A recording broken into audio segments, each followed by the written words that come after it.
Welcome back to the Most Valuable Player podcast. My name is B-man. I'm here with Sosa, and we're back again with another episode of the Most Valuable Player podcast. What's crack lacking, bro? Everything's blessed, man. I keep saying everything's blessed. Like, that's my tagline now. But yeah, everything's blessed, man. My tagline is "Welcome to the Most Valuable Player podcast." Remember when we first started the podcast? Yeah, that was almost a year ago. Yeah, crazy. So we might as well just get started straight away. It's a little bit late, but the transfer window closed for all the countries across Europe. Yes. And can I ask, was it me or was it quite underwhelming? Oh yeah, 100% was underwhelming. Like the thing is, I think the Premier League was more focused upon the games that were playing rather than the transfers that were taking place. Everyone expected the big names to move. Yeah. I think we can mention like guys like Pogba didn't move, and so it's kind of a case of, if they didn't move, there's nothing, like, as far as like British media, there's nothing else to talk about. Interest. But can I also ask this? The FA decided to get our transfer windows in the Premier League to close earlier, which is right at the start of the season. Yeah. So that there's no disruption in teams like four or five games into the season. Well, what do you make of that? Considering that other teams can still come and take your team, does that not still disrupt? I feel like it kind of goes against what it was a stupid rule at the time, and now the Premier League is kind of, I won't say paying the price, but you can see how it's affecting teams. Where a team like Tottenham, who had to sit and wait and see if Eriksen was going to leave or not, was so frustrating for, I'd imagine, for the fans, for the manager, and the chairman just sat there thinking, well, I might end up losing him for nothing now unless I get him. I have to throw him a humongous contract in the next few months. They've got now until the next transfer window, because at that point he can sign a contract with foreign teams. Yeah, and they could lose him. Who else is a free agent? Alderweireld. Correct. They can lose some like big pieces off their squad, and they're sat in limbo right now. Okay, I think some of the biggest winners were Barcelona, just for the fact that they got Griezmann and then they got Frankie de Jong. Juventus, who got Ramsey on the free, got Rabiot on the free, and then signed De Ligt for a price that is, I feel like they always seem to be getting away with signing players on a really cheap deal. Yeah, it's like they backhand money or something. But those deals happened quite early, just like Real Madrid. They just blew early and then they fizzled out. And we know they tried to get Pogba at one point. People said that they were in the mix for Neymar. And Neymar eventually, which was the biggest story of the transfer window, decided to stay at PSG. What do you make of that? I don't know if he decided to stay. I think he reconciled with the fact that he's not leaving. Because if you looked at his Instagram feed, I was just going through like the little snaps that they have, and like he had a picture of him and Zidane. And you're thinking, why has he got like a picture of him and Zidane? You're thinking, okay, maybe something's on here. Maybe something's going to happen with Real Madrid, but that never happened. It kind of was a case of Real Madrid, like, yeah. Did you hear about the offer that was made? The counter offer. 200 million plus 3 of their players, which were one of the youngsters, Rakitic and Ousmane Dembele. I'm on about Real Madrid, not. Oh, Real Madrid's offer. I didn't even know Real Madrid put in an offer. Real Madrid put in an offer, and they offered them, I think it was Vasquez, and they offered them Luka Modric. Okay. And PSG were like, yeah, we want Vinicius Jr. And then Real Madrid were like, no, it's not happening. You can hold that. It's not happening. Yeah. I see where deal was off. From. And that's when Barcelona. You know what? I'm surprised that he's not moved, because he was unhappy. The club didn't want him. I think the club was just waiting for more cash. They weren't wanting more players. They wanted cash. But okay, I want you to look at it from instead of the football team, just look at it from the fans' perspective. This guy quite ceremoniously left for a bid that, give or take, about 5 years ago I could have never imagined ever being paid for a single player, and he left, and we are all aware of the type of ego that he has. If Barcelona then spend that kind of money and say, look, he's worth 200 million plus 2 of our best players plus 1 that could be for the future, aren't you as a fan worried, like, okay, well, we paid all of this for a player that already left us, and now basically what we're doing now is we are begging you to come back. Yeah, well, the thing is, doesn't it feel like Neymar then kind of, if Barcelona's here, when Neymar then starts to think like, yeah, well, I'm just a little bit more important because look, you guys went through all this trouble to try and get me, so clearly I'm the done now. yeah. Well, Barcelona didn't do themselves any favors when they put a buyout clause of 200 million, because at the time they thought, no one's gonna hit this. Yeah. Nobody in their right mind's gonna hit this. And then PSG went in their right minds and they just hit it. So I don't blame Neymar if he gets big-headed because of it, because they went out and said, yo, we want you, at PSG at the time. They said, we want you. And he signed for them. He kind of, it was a bit overwhelming for him at the time. And but when he signed, you think to yourself, okay, these guys are making moves. Now that it's not worked out, for Barcelona to be like, I'm confused by Barcelona wanting back so badly. Yeah, I think they just wanted that full-on star power. I feel like they've, just by saying that they wanted Neymar back, I felt like they reverted to Real Madrid's version of football, which is the Galacticos. Let's get the best players, put them together, and then instead of playing Neymar could fit the right style of football, but I just didn't think like it was a profile that they really needed, considering that they signed Griezmann. And I know that Suarez is getting, like, he might be starting to feel his age a little bit, but I feel like the Griezmann signing was done by the higher ups rather than it was like, mutually agreed between the manager and the actual owners, because it was announced that Antoine Griezmann was leaving, but he just was like not announced for almost like weeks. It felt almost like months, and then it was like, okay, now he's finally announced. It's like, what took so long? He said he's leaving Atletico. Where else is he going to go to? You're the only guys that are interested in getting him. But now that he was there, it didn't make sense for you guys, for Barcelona to bring in Neymar, considering the attacking options they have got, unless they're looking to offload some of them. True. Like, I don't see them offloading Ousmane Dembele anytime soon. Okay, let's move on from the Neymar talk. I just wanted to mention one more transfer. Instead of letting go of Neymar, they managed to keep him. They've also managed to sign Icardi from Inter Milan. This is the one that baffled me the most. They've got him on loan for a year, and I think they've got an option to buy him for like 65 or 75 million euros. Give or take, about a year or two ago, this guy had a price tag of like 150 million, and he's literally basically slashed his prices. Now, he was that good. He can get goals. He's quite disruptive, but for some reason he kind of fell out with the hierarchies at Inter. And I just wanted to mention like how they, in my eyes anyway, how they disrespected him in the process. He had the number 9. They went and signed Lukaku for big money, and then they gave the number 9 to Lukaku. So they gave him the number 7. Can I ask you a question? Yeah, wait. I'm not done yet. Okay, go on. Then they signed Sanchez, and guess what they did? Oh, no, they didn't. Yeah, they did. They took the number 7 away from him. That is hella disrespectful. That is hella disrespectful. The disrespect. To a player that's got still, in my opinion, still has so much to offer. Yeah, he has. I was going to ask you, doesn't Icardi look more like a Juventus type player to you rather than? Yeah, and the funny thing is, Juventus had been trying to sign him previously. I heard that the owners of Inter were like, he's never going to Juventus. Yeah, like he can go anywhere. He can go to the moon. Yeah. He's not going to Juventus. Yeah, I think this is like his chance to leave and potentially, once he's broken away from Inter, to go to Juventus. Yeah, because I don't want to be disrespectful to PSG, but I don't see PSG as a club where you stay for long. No, but you don't. This is not. It's they haven't got that culture yet. Yeah, it's a club that you go there for a couple of years. That's probably why Neymar wants to leave right now. Yeah, and that's why I assume Mbappe's going to be a guy that's going to be leaving in the next few years. But he has to. But this is the thing, like with Icardi, I think him going there, he can prove his pedigree in another league. So yeah, you have to bear in mind he still has time left on his contract for when he goes back to Inter. And throughout this whole saga, he never wanted to leave Inter. He was adamant that he wanted to stay. He even said, I'm going to try and fight for my place, even though he's blatantly been told that he was not going to be part of Conte's plans.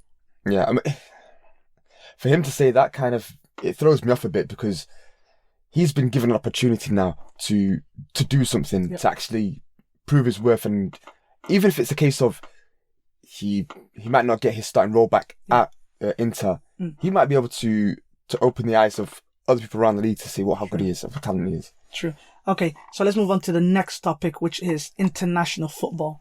And I just wanted to touch on the England squad because I think for the first time ever, we lived through the golden generation, right? Your Paul Scholes, your Frank Lampard, your Steven Gerrards and whatnot. And at the time, they really struggled to integrate all the players into the system, and it just kind of never worked out. We don't have a golden age, at least not yet. But for some reason, we have got crazy amount of depth. Yeah. Crazy amount of depth. We've got 4 right backs that pretty much start for the 4 best teams in the league. We've got options at left back, maybe not so much centre back, but we've got a plethora of centre mids all of a sudden. We've got wingers, we've got strikers. It's like, I think though that you're right about there being depth. My issue is that I would trade some of that depth for, like, for example, for as far as midfielders go, like central, because they play a 4-3-3. Yeah. As far as central based midfielders, who did they start the last game? They started Henderson. They started Declan Rice. So Declan Rice. Yeah, they started Declan Rice. I didn't watch the game, so I can't even and they comment started Ross Barkley. And then who else did they got as backup centre mids? If you took those 3 out, guys that came on was like Mason Mount and other guys like that. We've got Alexander-Chamberlain to fill out in the midfield. But I feel like I would trade that in for like a real, like, England really need a boss in midfield. Okay. Like they've had really good players in midfield, and that's what spurred the golden generation on. Yeah. Because they had, like, you know, the Rio Ferdinands in centre back. They had decent, like, strikers, but they always had like that pearl in the midfield. Yeah. This team doesn't really have that. Someone that can orchestrate. Are you saying that for any team to be successful internationally, you need a pearl in midfield? Yeah, you need some sort of guy that's able to. It's like a conductor for the orchestra. Yeah. Some guy to be able to pull the strings and get the guys to bring the ball from the defense and then to bring it forward to the attackers. So someone to move the ball. I don't think that's. Well, yeah, no, that helps 100%. If you got that, then you're already leaps and bounds ahead of a lot of teams in the world. But I think more so for England, they're relying on desire. Maybe for me anyway. Don't you think they're relying on their firepower though?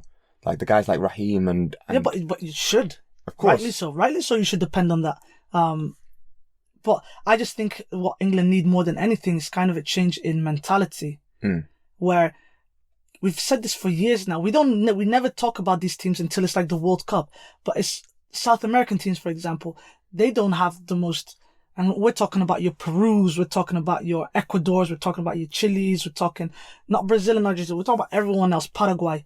Why is it always so hard to beat these teams? Because they work their socks off from start to end, while English teams let's be honest, English players have been pampered pretty much the whole careers. And the moment that you kind of knock them around a little bit, gets a lot tougher for them.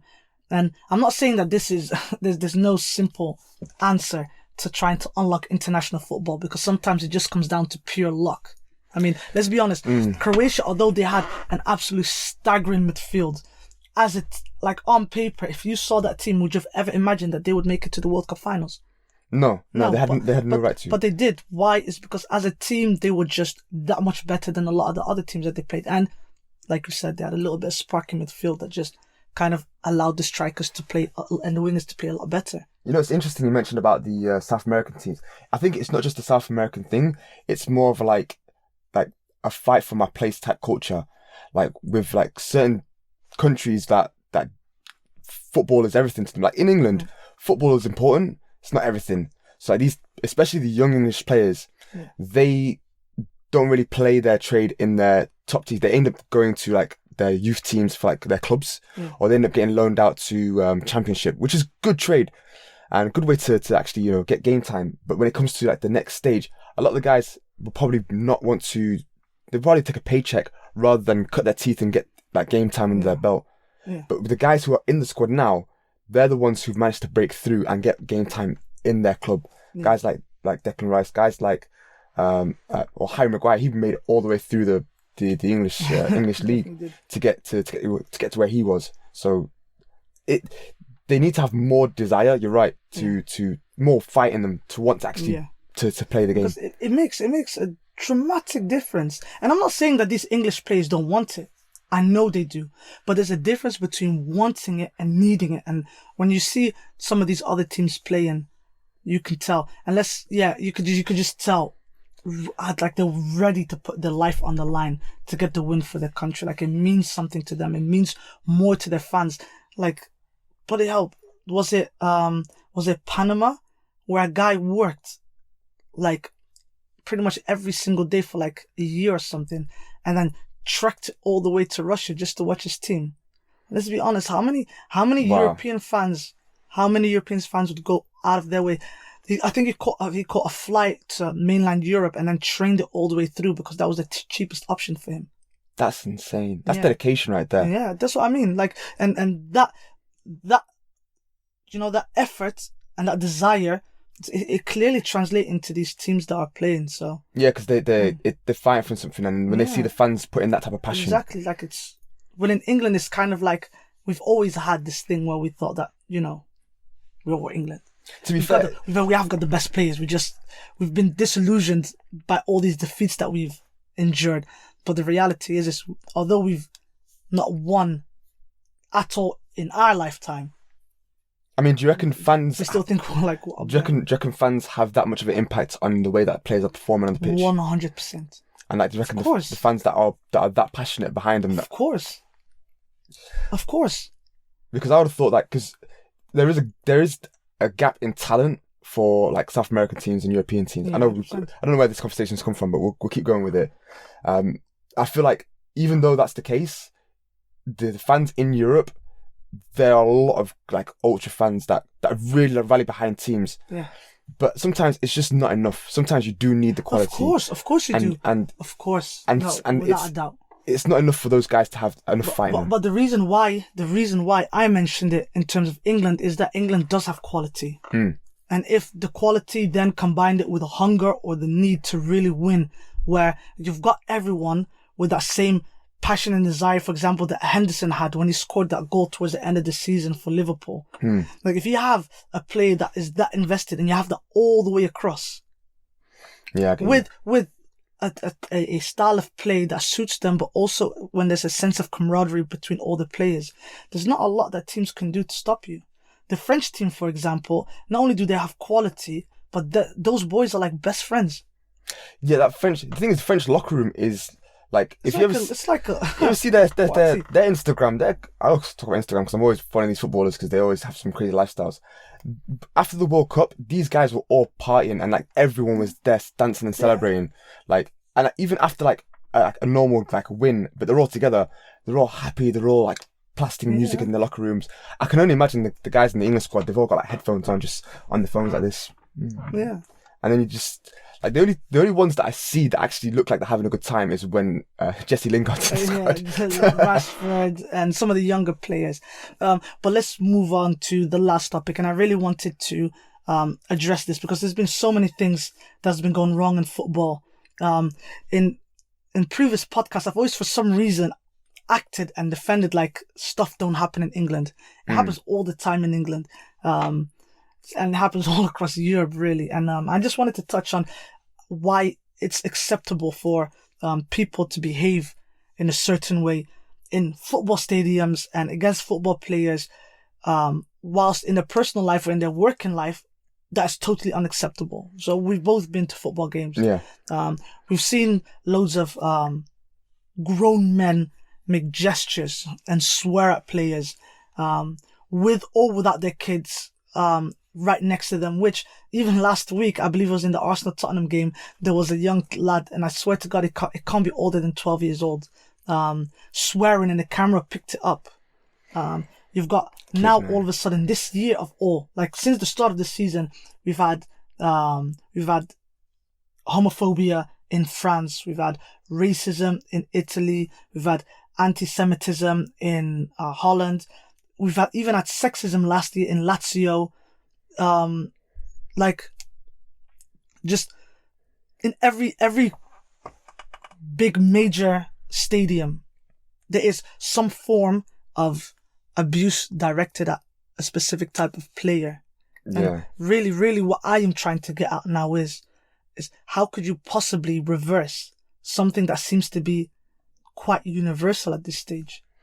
Well, first off, it's just not acceptable for any of that to happen. Yeah. Like, that no one should be abused or be held abuse at in any situation, let alone when you're going to watch a football match that you're supposed to go there for entertainment, supposed to be there, a joyous occasion where you're watching, players that you're fans of.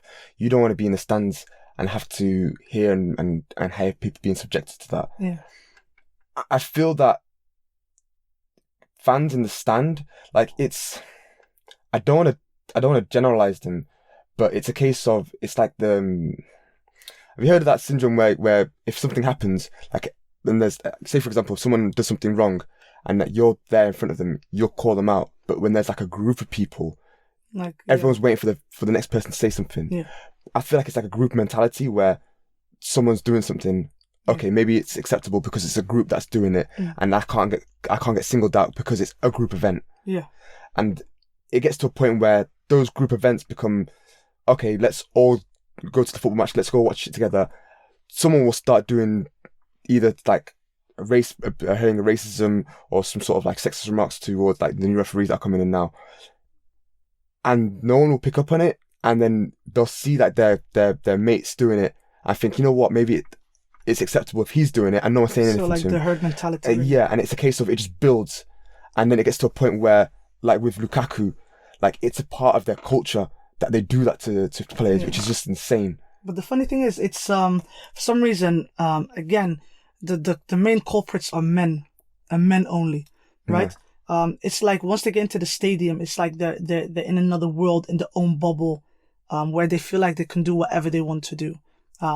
And the most recent one is the one that you mentioned, is the incident that happened with Lukaku, where they made monkey chants, and usually they don't really comment on anything, but the ultras then went on to say like, oh, we did it as a sign of respect. Like we did it out of sign of respect because we just tried to put him off his game. So basically, in other words, it's like, he's a good player, he can cause us trouble, so we are going to do everything we can to try and put him off his game. And then Lukaku, in his credit, went and took a late penalty, scored it, and then kind of put his hands behind his ears to kind of say like you what, basically. At the start of the year, there was in Nice, there were homophobic banners being shown in the game, and referees have got the option to cancel a game if they feel like there's any targeting of any specific individual. But I think right now, we're in 2019. People say, oh, we're 2019 now, get over it. No, listen, people are in a closet. A lot of people are in a closet with their issues. And like you said, you're saying like, oh, I see another person doing it, so maybe it's okay. In my opinion, the way that I see is that, especially, let's say, the Lazio fans, for example, last year, they've got the Curva, which is their ultras. They said women are not allowed to be there. This is our sanctuary. Right? It's not that they were there and they were like, oh, well, he said it, so I'm going to, I believe. No, it's that they all believe it.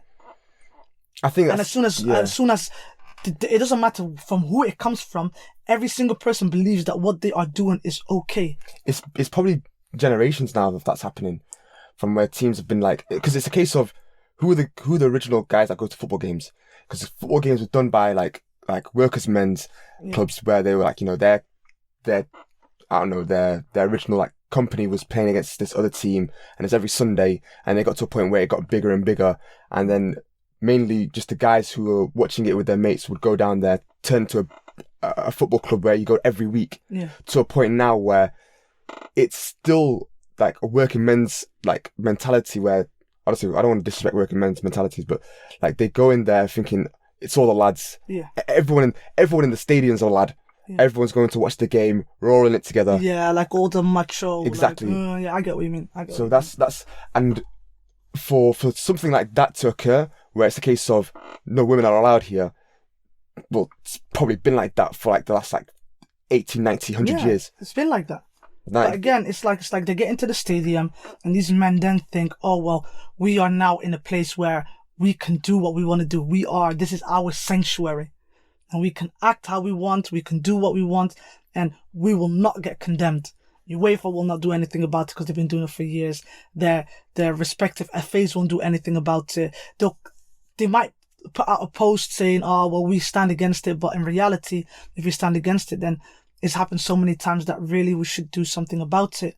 They mentioned that all the Italian teams might, they're considering having like a body that tackles racism, and apparently Juventus has like a facial recognition equipment within the stadium. So they are taking steps, but this is something that'll take generations, because what they're doing is they're showing their kids that what they're doing is okay. Their kids will take over and so forth. But the thing is, they're not being tough on them enough. Like, I remember when Moise Kean got racially abused, like what was the team came what they call Calgary? Cagliari. Cagliari. Yeah. They got they barely got a slap in the wrist. Yeah. And so it's like, well, but if that's going to be the punishment they get for doing that, then we could probably just keep going if they're only going to give us even just a tap in the wrist. Yeah. So it's not just a case of it needs to be, the kids need to be educated from a younger age about it. We need to do stuff about it now. We need to start alongside it as well. We need to be showing that it's not okay, because it's so well and good us educating the kids, but if we educate them to be more open-minded about being, accepting with other nationalities, other races, other creeds, other genders, all that, then it's going to be a case of they'll say it's acceptable, but my granddad did it. Mm-hmm. So what's it's all good, yeah. Like, so what's the deal? Exactly. Yeah. It needs to change from the top. Yeah. Like guys who are higher up in UEFA and FIFA. The thing is that we're asking FIFA not to be corrupt, man. And that's what we're doing, and that's the madness. That's another story. Anyway, we're gonna put a stop to it there, guys. Thank you so much for listening. Please subscribe and like down below. I've seen YouTube people do this all the time. Yes, down below. Down below. Leave a like. And we'll be back again in a few days. Yeah. So, peace.